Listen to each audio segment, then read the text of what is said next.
afternoon to those of us from the East Coast. Good morning to those of you on the West Coast. Good evening to those of you in Turkey, UK, and abroad.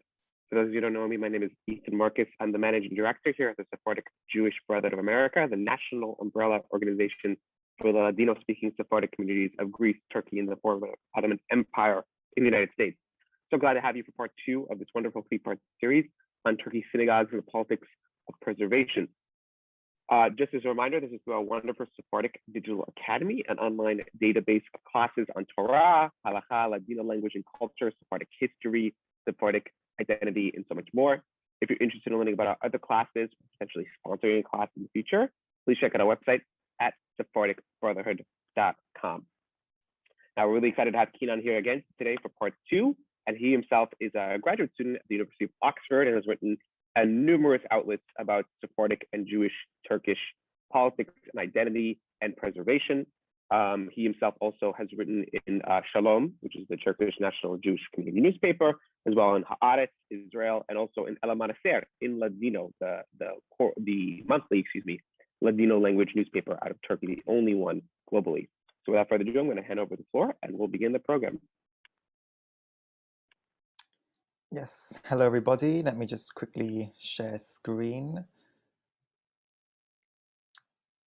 All right.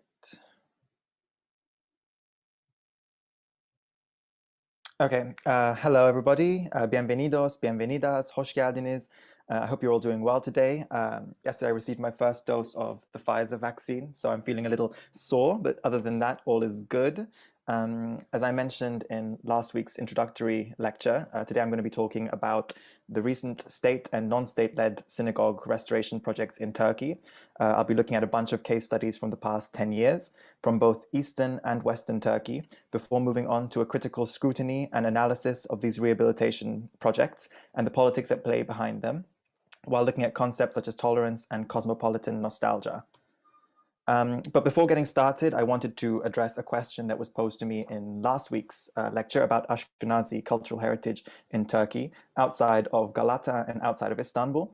The one concrete example I could think of was the former Ashkenazi synagogue in Izmir, which, according to the sign here, was built in 1919. I wasn't able to find many sources about the Ashkenazi community of Izmir or about this synagogue in specific. What I do know is that today the space that was once used as a prayer hall has been converted into shops in the Kemeraltı Bazaar, which is the Jewish neighborhood of Izmir. And the former entrance, which is where this picture was taken, adjacent to the Shalom or the Aydınlılar synagogue, has been sealed up. So moving on to the useful sources again. I've added a couple of books to the list this week, but I spoke about some of them last week, so I will just focus on the newer ones. Sultanic Saviors and Tolerant Turks by Mark Bayer. This is the kind of book I wish had come out while I was doing research for my bachelor's thesis. It offers a deep and insightful look into the historic relationship between Muslim Turks and Jews from the Ottoman era up until today, and it explores themes of tolerance and genocide denial. It's makes a very compelling case. The next 2 books by Rıfat Bali should be available in English and Turkish. One is about the violent and anti-Semitic pogroms that took place in Thrace, which is northwestern Turkey, in 1934. And the second one over here is about anti-Semitism in general in Turkey, looking into the ways in which conspiracy theories help spread anti-Semitism in Turkey, both on the left and the right of the political spectrum, and in both secular and religious spaces. Here further up on the right side, there's another book by Naim Gülerius called Edirne Yahudileri. I'm not sure if it's available in English. It's a history of the Jews of Edirne.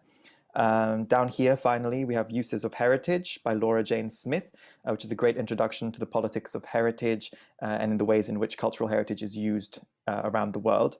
There's also quite a few articles about the Turkish state and its relationship with minority cultural heritage that are available. One in particular up here is by Defne Över. It looks at the state-led restoration of the Armenian Cathedral of the Holy Cross on the island of Akhdamar in Van. I'd once more be happy to share a bibliography with anyone who is curious. I can compile all the sources from last week, this week, next week, and many, many more. So Moving on, I wanted to begin by giving a brief summary of the synagogues in Turkey that have been restored since 2013 up until the present day. In the past decade, a total of 6 synagogues have been restored either by national or local state institutions or NGOs. There are also 3 synagogues that are currently undergoing restorations, and they're in differing stages at the moment. I made this map to help visualize the different parts of Turkey where these conservation projects took place and or are taking place. So as you can see up here is Edirne in southwestern Turkey, in Thrace, is in northwestern Turkey, in Thrace. Istanbul over here, Bergama, Izmir, Kilis, and Gaziantep. I'll go over each synagogue, talking a little bit about their histories and comparing pre- and post-restoration pictures before moving on to our main case study today, which is the Edirne Grand Synagogue. I apologize in advance, as it was rather hard to find pictures of some of these synagogues before their restorations. So some of the images I used might appear a little grainy. So let's begin without any further ado. The Gaziantep Synagogue was restored in 2013. Gaziantep is located here by the border with Syria, not too far away from Aleppo. The synagogue was most likely built in the late 19th century for the city's local Arabic-speaking Jewish population.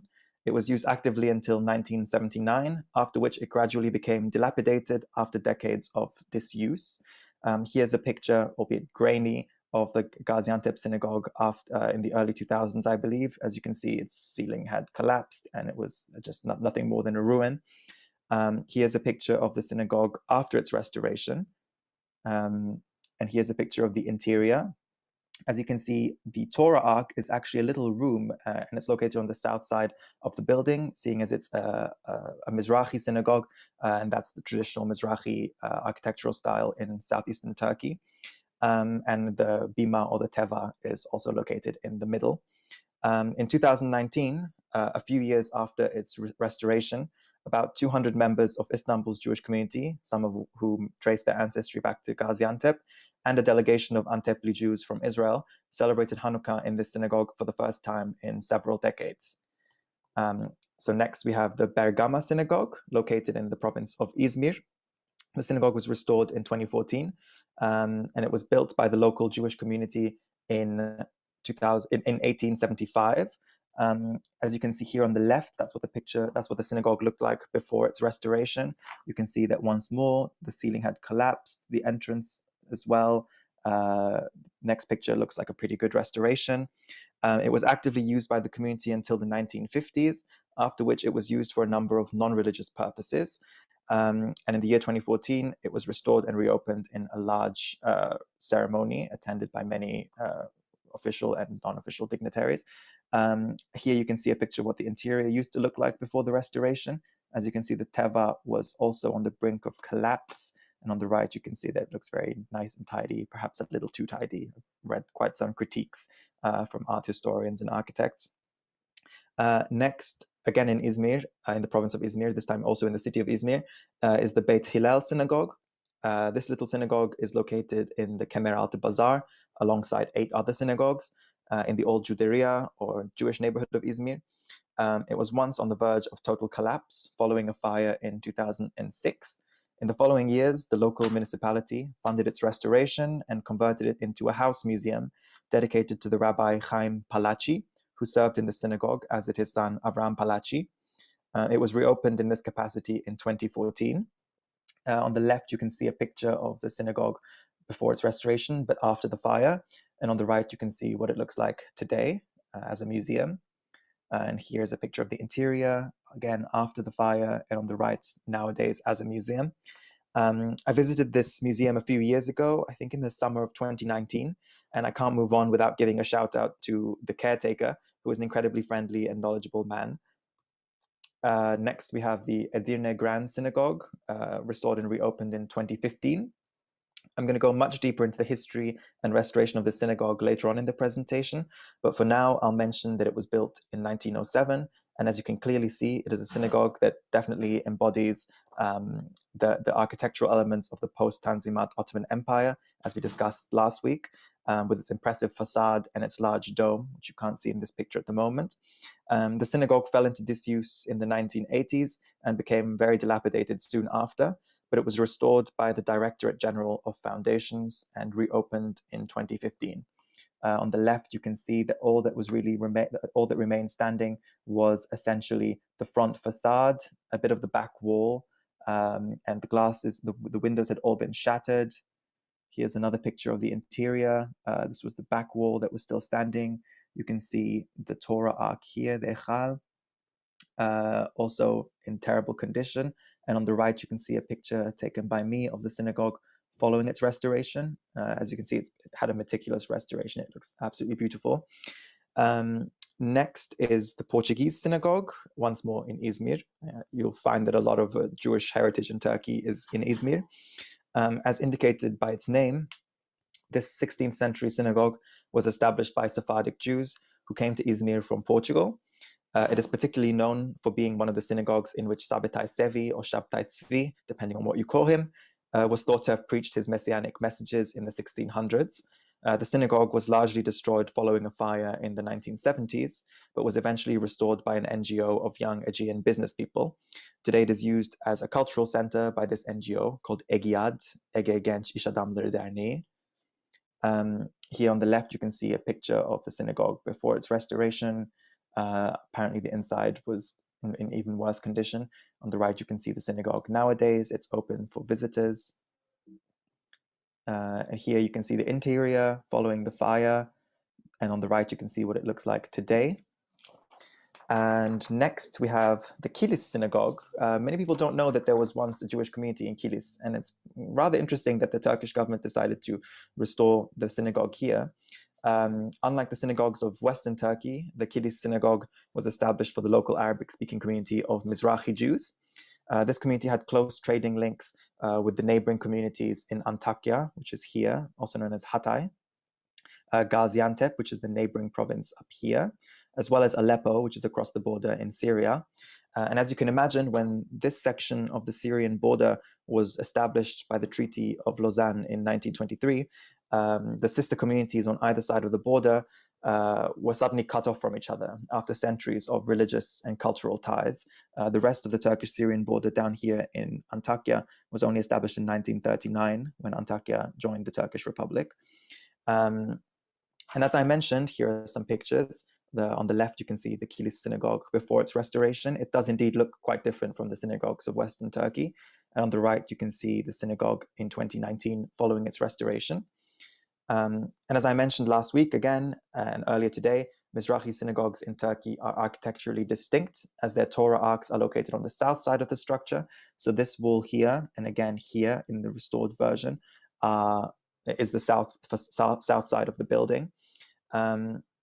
Again, the Torah ark is more of a little room than a closet or a cabinet. And as you can see on the left, the synagogue was an utter ruin. There were goats inside, and the bima had completely been destroyed. And on the right side, you can see the restoration. It kind of reminds me actually of synagogues in Spain and Portugal, restored synagogues in Spain and Portugal, even though it's not a Sephardic synagogue. So next we have 3 synagogues that are still undergoing conservation works. Once more in Izmir, we have the Etz Chaim synagogue, or the Tree of Life synagogue, which is one of the oldest synagogues in the city. Some claim it has existed in one form or another since the Byzantine era, so it very well might predate the arrival of Sephardim in the city. It could have Romaniote origins. And like most of Izmir's synagogues, it's located in Kemeralte, just across 2 other synagogues, the Talmud Torah and the Forasteros synagogues. It's currently undergoing a restoration in which they discovered many elements of the synagogue that had for a long time been hidden. As you can see here on the left side, the synagogue was in terrible condition. They've cleared up all the extra, whatever it is, plaster and these tiles that were stuck onto the side of the wall. And the interior as well. I think the synagogue itself had very weak foundations and risked collapse. And then an emergency intervention took place, and now it's thankfully safe, and the restoration is continuing. And it will hopefully end sometime this year, if I'm not mistaken.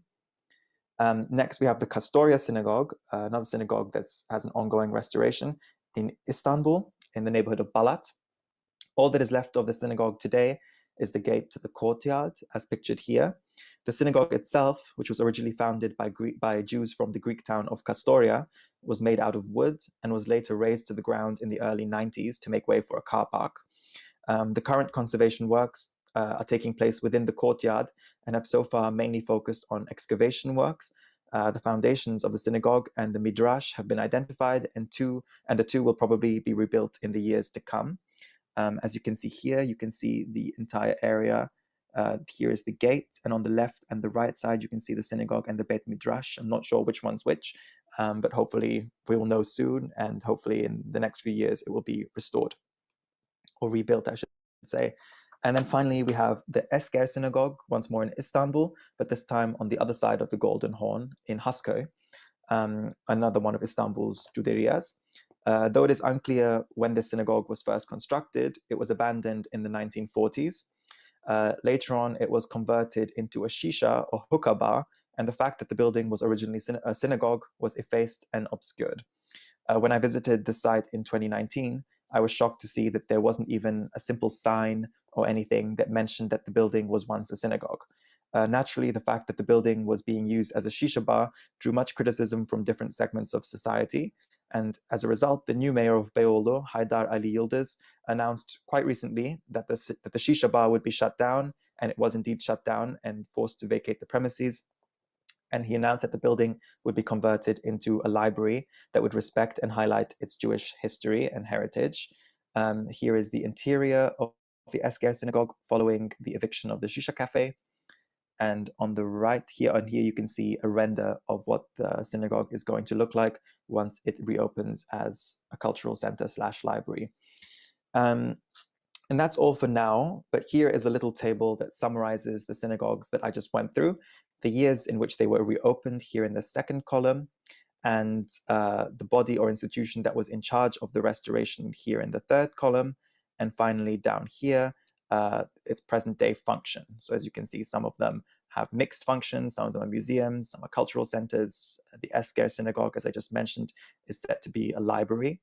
And focusing on the third column here, I think it's interesting to see the range of institutions that have taken active roles in these preservation projects. Local municipalities from both major Turkish political parties, the ruling conservative AK Party, as well as the secular social democratic CHP, have participated in this process, as well as state institutions such as the Directorate of General of Foundations, known as the Vakıflar Genel Müdürlüğü in Turkish, and non-governmental organizations such as the Business People's Association in Izmir that I mentioned earlier. This is particularly interesting when we look at the ways in which minority heritage was once dealt with in the past. In the early years of the Republic, minority, so Greek, Armenian, Jewish, presence and heritage was viewed rather suspiciously by authorities. Hundreds of monuments around the country were destroyed or severely neglected in this period, and many still remain neglected today, or they certainly risk collapse or destruction. However, a shift began in the 1980s and 90s in the way in which the state related to non-Muslim monuments, that is churches, synagogues, as well as other tangible or intangible artifacts that belong to Turkey's existing or former non-Muslim communities. There are various factors that contributed to this shift, and different academics attribute varying weight to these factors. So according to Ojalvo Kamayor, for instance, the relatively liberal environment in Turkey following the coup in 1980 led to a general disillusionment with nationalism and the nationalist project, leading to the rise of alternative and critical voices and the remembering of certain memories that had for so long been suppressed. These processes were obviously accompanied by the global processes of tourism and globalization, which helped transform the understandings of multiculturalism from fear-based mistrust to a perspective that sees multiculturalism as a value that is worth embracing. Furthermore, according to scholars like Brink Danan, the EU accession process was also a strong contributing factor to the state's changing attitude towards non-Muslim cultural heritage. These processes were also accompanied by a rise in what has come to be referred to as cosmopolitan nostalgia, which is a feeling of nostalgia for the multicultural past of the Ottoman Empire and early Turkish Republic that has come to connote ideas of civility, modernity, and progress. Cosmopolitan nostalgia influences different sociopolitical segments of Turkish society in different ways. According to Fisher Onar, in the context of Istanbul, this can be seen through two different lenses. The first is the Belle Epoque nostalgia, and the second, the Ottoman Islamic lens. So the Belle Epoque nostalgia appeals to the country's secular, well-educated, liberal elite and intellectual class. This form of nostalgia ascribes importance to the notion of multiculturalism, seeing it as an important value worthy of embracing, and perhaps a stepping stone to a more cosmopolitan and perhaps more democratic Turkey. On the other hand, the second manifestation of cosmopolitan nostalgia is via the Ottoman Islamic lens. This form has gained prominence in the past 2 decades, and it appeals to more religious and conservative parts of society. In the Ottoman Islamic perspective, non-Muslim cultural heritage is not only an Ottoman-era legacy that is worthy of preservation in the present day, but also a valuable means by which difference from the early Kemalist establishment can be accentuated. And both of these perspectives give us a deeper understanding of the rise in non-Muslim heritage preservation in Turkey, but there are naturally more forces at play in these processes. So before moving on to the Edirne Grand Synagogue, I wanted to look at a case study on the island of Akdamar in Van. The Turkish state, understandably, like all states, is deeply invested in building and constructing a positive image of itself on both the national and international levels. To achieve this goal, narratives surrounding the past and the present are tailored to fit Turkey's desired self-image as a strong, modern, and democratic nation. In this sense, notions of national identity and state ideology are constructed and strengthened by the development of an official historiography, which selects and highlights episodes of history that are deemed desirable to the national narrative. So the development of such official discourses therefore occurs within an ongoing process of inclusion and exclusion of historic elements that fit or similarly do not fit into the desired framework of the national identity. This careful selection, preservation, and restoration of specific non-Muslim cultural heritage monuments is thus seen by the Turkish state as a powerful tool to strengthen and promote its desired self-image. And its desired self-image, as we mentioned, is one as a strong, modern, cosmopolitan, progressive state. The overall objectives of such selective heritage making or heritagization include a desire to uphold a discourse of democratization, pluralism, and tolerance, as well as a means to promoting regional development and tourism throughout the country. An example of this can be seen in the restoration process of the Armenian Akdamar Church in eastern Turkey. The restored church was officially reopened as a museum, curated by Turkey's Ministry of Tourism in the mid-2000s. Reopening the church as a museum enabled the Turkish state to retain full control of the space, chronicling the story and its history, and it maintained authority over its usage and function. So it wasn't restored as a church, and it wasn't returned to the Armenian community or the Armenian Patriarchate of Istanbul. Rather, it was restored as a museum that the state could sort of use to fit into this desired narrative. This occurred in parallel to the continued suppression of critical voices within Turkey that seek to address aspects of Armenian history and the legacy of state violence in Anatolia that don't fit into Turkey's desired narrative. So as this quote that I put here, as Wattenpour argues, it is not possible to preserve a cultural heritage site while avoiding questions about painful histories, which is exactly what Turkey did. Therefore, the restoration of the Akdamar Church drew heavy criticism from groups within Turkey and internationally that viewed the state's actions with cynicism and questioned the true motives behind the heritagization of the church. So moving on to our case study for today, which is Edirne. The city of Edirne, I'm sure some of you have been there, some of you might even be from there, is located near Turkey's northwestern border with Greece and was the capital of the Ottoman Empire from 1369 to 1453, before the capital moved to Constantinople or Istanbul. As the former capital, Edirne has managed to maintain an image as a historical, imperial, and cosmopolitan Ottoman city in the collective imaginary of the Turkish nation. Furthermore, being an important border city on Turkey's European frontier has given Edirne additional importance in recent decades, as it embodies one of the entry points into the modern nation state. The social and cultural significance of Edirne is further strengthened by the fact that Edirne is home to tangible heritage sites belonging to all three Abrahamic religions. As you can see in this picture in the background, it's the Selimiye Jami, the Selimiye Mosque, which is known in Turkey and around the world as the masterpiece of Mimar Sinan, who was a very famous Ottoman architect during the reign of, I believe, Suleiman the Magnificent, although I might be wrong. And here in the foreground, you see a Bulgarian church in the city, one of the two Bulgarian churches in Edirne.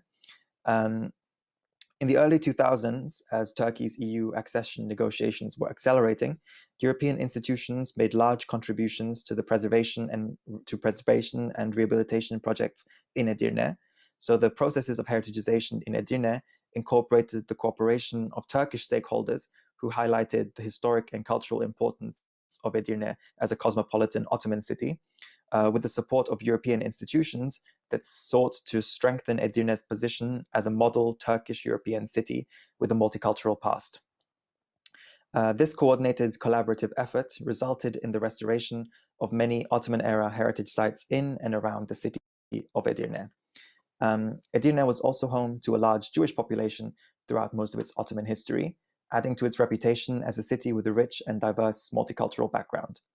This reputation makes Edirne, alongside other Turkish cities with significant cosmopolitan pasts, such as Izmir and Istanbul, ideal locations to evoke in the making of narratives of tolerance and hospitality.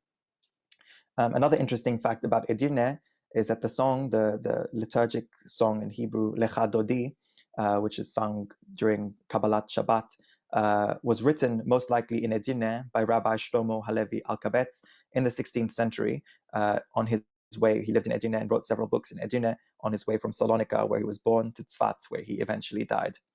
So moving on, the Grand Synagogue of Edirne can be seen as a tangible heritage monument that is positioned at the intersection of all these ideological discourses that I just mentioned. Its presence and cultural significance in the city combines features of historic Ottoman and contemporary European discourses. The synagogue, which was constructed during the final years of the reign of Abdulhamid II, after a large urban fire burnt down most of the city's previous synagogues, was opened in 1907. It can be seen as a truly Ottomanist structure, as discussed earlier, due to its size, its public visibility, and its architectural features, such as its dome, its facade. As such, it is one of the largest synagogues in the Balkans and the Middle East, and it directly reflects the Ottomanist reforms that allowed non-Muslims to erect houses of worship of architectural prominence throughout the empire. The synagogue was constructed in the Neo-Moorish architectural style. I think it was based on a synagogue in Vienna, and it was large enough to house up to 1,200 worshippers in its heyday. Everything that I've mentioned up until now fits very neatly into the framework of Turkey's desired narrative of Edirne, of Turkish Jews, and of the Edirne Grand Synagogue. However, what is all too often excluded from this narrative is the undesired element in the history of Edirne, which is the major anti-Jewish pogroms in 1934, known as the Thrace pogroms. A rise in anti-Semitic rhetoric in Nazi Germany at the time was paralleled by a similar increase in far-right publishing in Turkey. Anti-Semitic tropes portraying Jews as money and power-hungry outsiders exploiting Turkey's material wealth became increasingly common in Turkish satirical media and print press throughout the 1930s. These publications were coupled with depictions of Jews as disloyal members of the community who were incapable of integrating into the organic fabric of the Turkish nation. As a result, anti-Jewish sentiment in the Thracian region became rampant and began to manifest itself through boycotts towards Jewish-owned businesses. Eventually, the anti-Semitic atmosphere escalated into a full-scale violent pogrom. In the scope of this violence, Jewish homes, businesses, and institutions were pillaged, looted, and destroyed. The anti-Semitic pogroms were eventually suppressed by the Turkish authorities and military, although the impact of widespread anti-Semitic violence was deeply ingrained in the collective memory of Turkish Jews. One of the most significant implications of the Thrace pogroms was the migration of Jews away from cities that once had large Jewish populations in Thrace, such as Edirne, which we're talking about just now, just by the Greek border, also known as Adrianople in English sometimes, Kırklareli, formerly known as Kırkilise, Tekirdağ, also known as Rodosto, and Çanakkale, which is known for the war that took place in the First World War. And this is the Straits of the Dardanelles. So many of the Jews who left these cities moved to Istanbul, and their uprooting from their hometowns was followed by a rise in Zionist sentiment among Thracian Jews, many of who eventually immigrated to mandatory Palestine. As the Jewish population in Edirne declined following waves of emigration in the early Republican period as a result of these pogroms, the Edirne Grand Synagogue gradually fell into disuse. It was officially closed to worship in 1983 and was consequently left to its own fate. The synagogue greatly deteriorated in the coming years, ending up with a collapsed roof and a heavily deteriorated structure, embodying the absence of the once vibrant Jewish community. Plans to restore the synagogue began in the early noughties, eventually coming to fruition in the next decade. Turkey's General Directorate of Foundations, a government-led institution, began its restoration works, which concluded with the synagogue's grand reopening ceremony in 2015. So here are some pictures of the synagogue before and after its restoration. As you can see, and as we mentioned previously, all that was left before the restoration was the front facade and the back, a little bit of the side walls, but it was completely dilapidated and impossible to use. Here are some images again. As you can see, there were shrubs and bushes that taken over the front courtyard. The stained glass was shattered, and the synagogue, I don't know if it wasn't restored, perhaps this front facade wouldn't have lasted much longer either. Here's another picture of the interior facing the entrance, taken from the center. And here are some pictures following its restoration. As you can see, it was brought back to its former glory. The interior has the stained glass windows again, and it's bright and colorful. Here's a picture of the dome from inside, taken up. It has a gigantic chandelier. Here's a picture of the Torah Ark, the Ten Commandments, the stained glass. It's a very pretty synagogue. I think it's probably one of the most beautiful in Turkey and perhaps in the Balkans. So the reopening ceremony of the synagogue was heavily attended by religious leaders of all faiths in Turkey, as well as members of Istanbul's Jewish community, descendants of Edirne's Jewry, and local and international government representatives. The opening ceremony thus became a stage for the reproduction of the historic discourses that uphold the relationship of the Jewish community with the Turkish state. On the one hand, the highest government representative that was present at the ceremony, the then Deputy Prime Minister Bülent Arınç, gave a speech emphasizing the historic ties between Turkey and the Jewish community, even reaffirming that Turkey remains open to any persecuted Jews around the world. By inviting Jews from around the world to come to Turkey, Arınç stressed the nation's hospitality and position as a safe refuge once again, reiterating several key terms and points of Turkey's tolerance discourse, such as freedom, respect, harmony, and coexistence. Here is his quote. I'll read it out. Our country has been the peaceful refuge and sanctuary that persecuted Jews from around the world have needed. Jews, whether after fleeing Spain 500 years ago or Nazi Germany in the 1930s, have accepted these lands as their home, become an inseparable part of our history and culture, and have contributed to our country in every field. As you can see, the synagogue became the perfect venue for the Turkish state to espouse its desired narratives. However, what was absent from the ceremony was a truthful reflection into the non-desirable elements of Turkish history in Edirne, which pushed the vast majority of the city's Jews to emigrate in the first place. The anti-Semitic thought and sentiment that led to the 1934 pogroms in Thrace was underpinned by a notion that Jews were foreigners in Turkey and aliens in their country of citizenship. This core assumption has resurfaced in anti-Semitic discourse consistently throughout Turkey's history and became central to the remarks made by the Edirne governor while the Grand Synagogue was still being restored. The governor of Edirne, Ali Şahin, in reaction to clashes occurring in occupied East Jerusalem at the time, made a statement in regards to the Edirne synagogue. Here is his statement. As those bandit-dressed people perform war drills, create an ambiance of war, and kill Muslims at the Al-Aqsa Mosque, we are here restoring their synagogues. I say this with great spite. Governor Ali Şahin engaged with a deeply anti-Semitic trope, drawing natural kinship ties between the Jews of Turkey and the Israeli state and military. In doing so, Şahin reproduced ethno-religious conceptualizations of Turkish nationality, imagining Jews to be inconceivable as equal loyal citizens of the Turkish Republic. The remarks made by Ali Şahin in his capacity as governor of Edirne were met with rapid and sharp criticism from civil society members and political and governmental figures. As a result, Şahin apologized to the Turkish Jewish community, claiming his comments were misconstrued and taken out of context.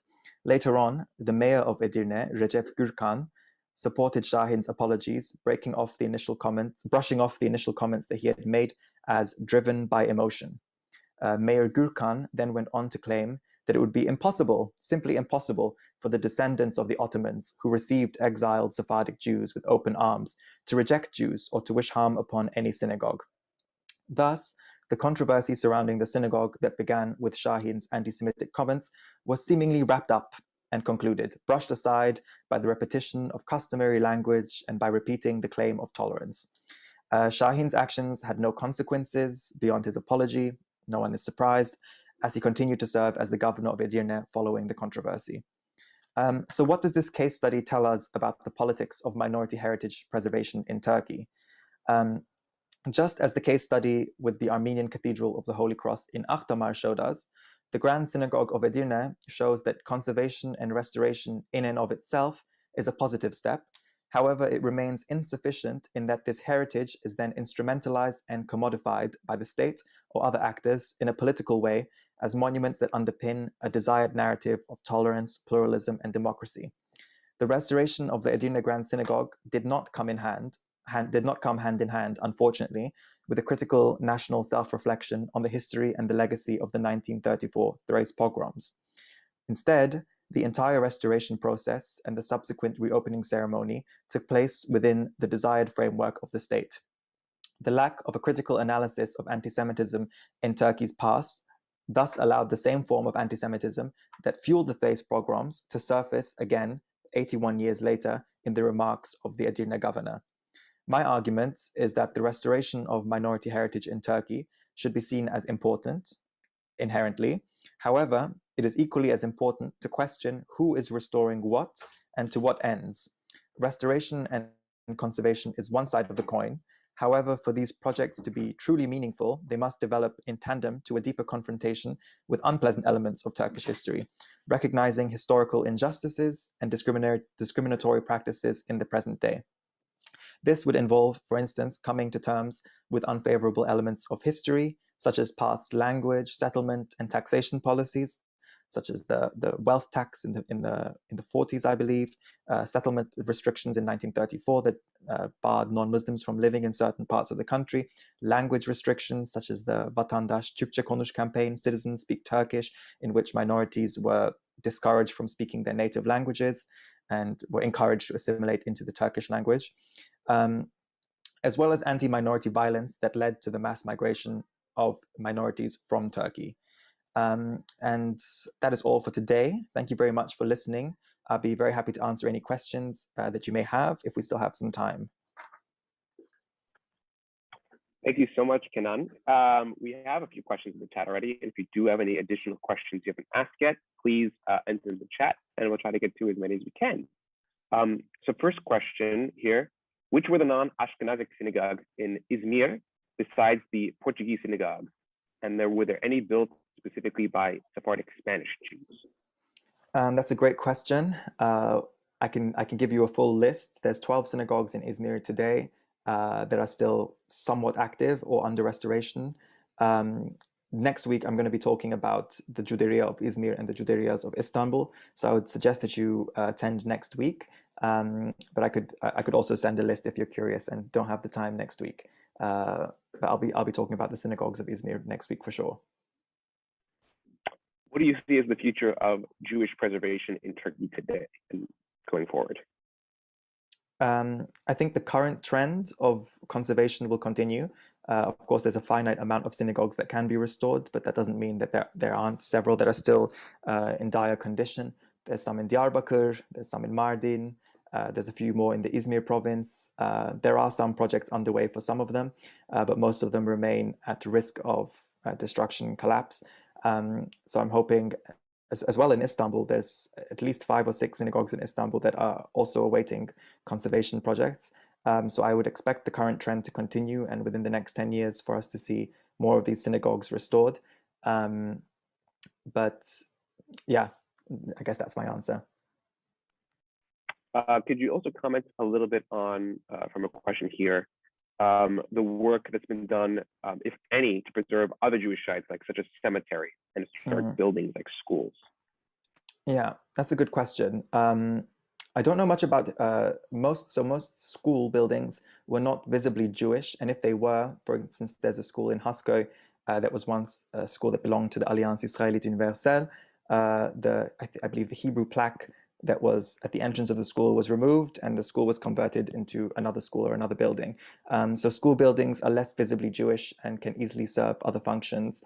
So the preservation of those buildings is not necessarily as significant as the restoration of synagogues, which are outwardly and specifically Jewish buildings.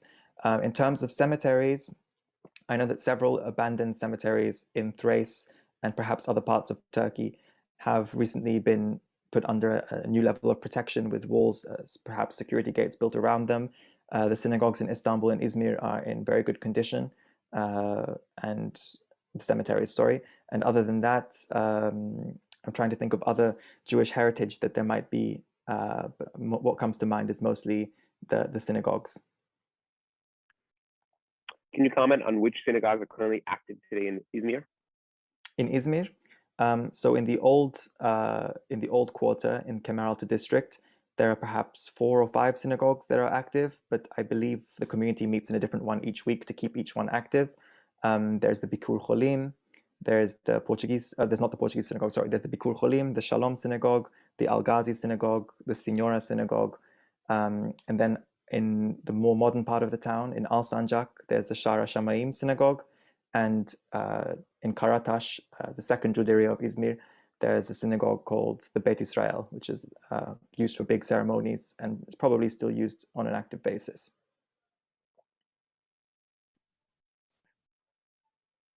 I think that's all the questions we have for today, but I want to thank everybody so much for joining us for part 2 for this wonderful series, and Kanan again, as Zaka Baruch, as we say in Hebrew and Ladino, for this wonderful program. We're really enjoying it as well. If you have any additional questions that you think about later that you might have, happy to forward them to Kanan as well. And inshallah, we should all see you next week, God willing, for a third and final part, same time, same place for this wonderful program. Inshallah. Thank you so much. Merci mucho. Y al vermos. Al vemos next week, everyone. Yes. Well. Goodbye.